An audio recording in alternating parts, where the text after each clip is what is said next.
morning, good afternoon, good evening. Welcome to the Law Vlog, episode 18, I think.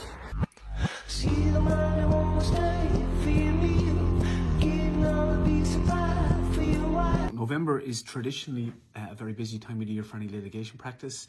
On a practical level, a lot of insurance companies want to get their cases off their books in a calendar year, a financial calendar year. So once we've brought all the cases up to say ready for a court hearing, that I spoke previously about pleadings, once we have the defence and then we serve our notice of trial and ready for a court date, that case is more or less ready for hearing, and then it means it's completed its legal journey, and it is then ready for a possible settlement negotiation. So sometimes we get correspondence from insurance companies, our approaches are made, and these are what's called, I don't know what's called a without prejudice basis. So that means that if we have a discussion and just say, for example, the insurance company offered €10,000 and we decline it, we can't then go, when the trial is heard in court, we can't say to the judge, look, judge, they've already offered €10,000. They're obviously admitting some guilt. So these any settlement negotiations are done in confidence and they're done without prejudice. So they're done without prejudice or any future prejudice to either side. So if the talks break down or they're not settled at this round of settlement talks, you cannot mention them in the future. Currently, I am in the process of settling, and when I say me, what usually two things happens. One, we generally now sometimes people hear about settling case on the steps of the court, and that would mean on the day you say you have a scheduled court hearing date, and the case is meant to be heard that day. That there might be approach from either side to have a discussion with the barrister. So the barristers actually talk in the actual, and it's generally. It's kind of like a formal, informal way, where we would have a room with our clients, the solicitors for the plaintiff, and our barristers would meet and have a consultation, and the barristers would literally step outside, one for either side, plaintiff and defendant, and we'll have a talk in the hallway or a meeting area in the corner of, it's usually a corner of a room, and then come back to either side of the room and come back with the offer that might have been made that day. So the other method, obviously with COVID, less meetings have been taking place, so you can do them over Zoom, or in most circumstances, the most practical level is that we would have a consultation with the client, see what the client expectation is, go through the actual process of where we're at from bringing the case to where it's at now to hearing date and possible settlement, and then we would instruct the barrister, whether it's junior counsel for the circuit court or senior counsel for the high court, to contact the barrister of either side directly, and they would have a negotiation and then come back to us by telephone or email to relay what offers might be on the table. So I am currently this week, last week and this week, in the middle of potentially settling, I think, about 12 cases. Just to give you a kind of a feel for the type of cases we do here, personal injury, medical negligence. I'll run down through this list, obviously keeping confidence of the clients. So the first one is a trip and fall on a footpath. The lady suffered a broken arm. The second one is actually another trip and fall where there were severe injuries, hip injuries. It was pretty innocuous fall, but the plaintiff suffered severe injuries from it that had a real impact on her life. The next case is a fast food restaurant. An employee slipped on a staircase coming down carrying goods. There was oil on the staircase, very bad back injury. The next case is a road traffic accident where our client was county roads, was driving along the main road, and then there's a T-junction and someone came out of the T-junction and side impact collision. The next one is a patron of a nightclub who suffered an attack. So we're taking a case there by both against the person who carried out the attack, but also against the premises in which the attack carried out, because we say that the security was very lax and they should have had more procedures in place. The next one is that a trip and fall at a wedding venue. It was a wedding estate. Someone tripped outside the venue. I think it's a broken wrist. The next case we're in the process of settling is it's a road traffic where a gentleman was at a pedestrian crossing at a red light, and then it was a busy town centre in Ireland. A car came from his right to left, and we say clipped him. The wing mirror and the front of the car clipped our client as he was standing to cross the road, and he had a severe injury and does have consequential injuries since the accident. I think it was about 3 years ago. The next one is a trip and fall on a footpath, cracked paving, taking a case against, I think it's the city council in that matter. The next case, that's a workplace injury, it's a back injury. The next one is another trip and fall type case against City Council.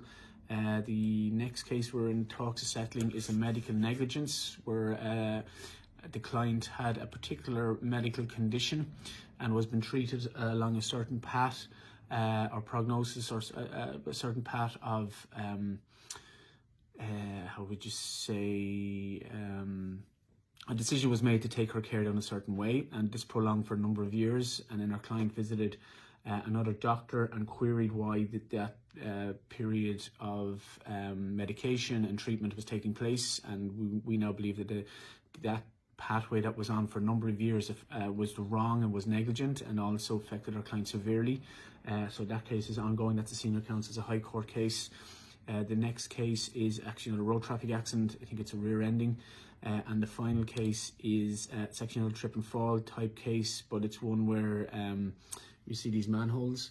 So the manhole was just in very bad disarray. There was work going around it. So in those type cases, you'd actually take a case against the City Council and the company that might be installing the manholes. That might be a phone company, electricity supply company, something like that. Yeah, so that's it. That's just a flavour of what's happening last week and this week as regards litigation wise. As I said, I think there's 12 maybe even more cases there for discussion and negotiation. These cases may all settle, none of them may settle.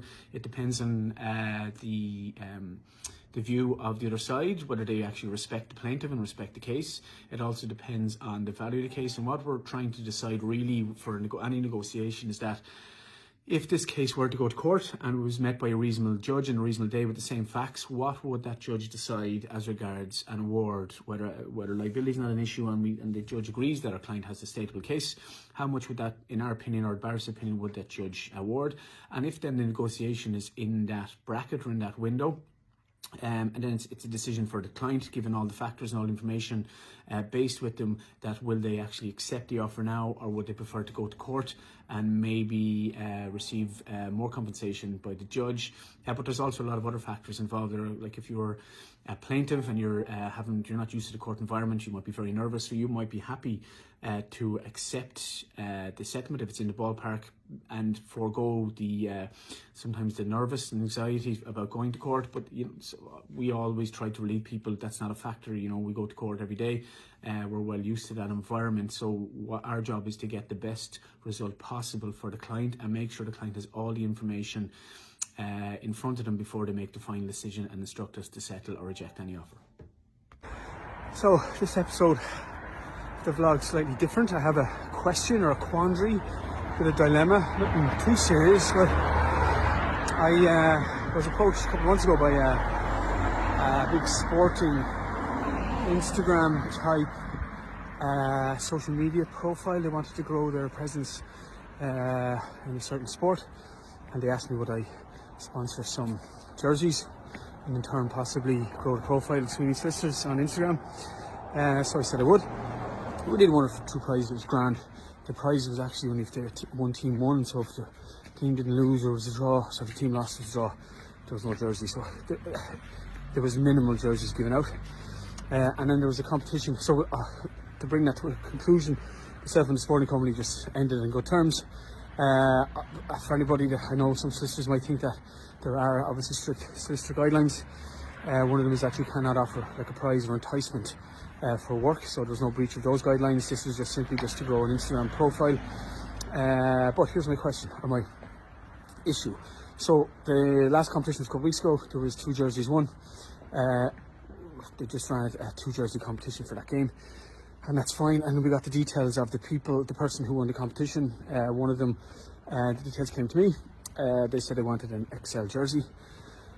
Through the message to the sports company, that's grand. I put the order through. I was just putting the order through on the equipment website or the jersey website, and then put the sender's address or the receiver's address separately, and I paid for it, and that'll be it.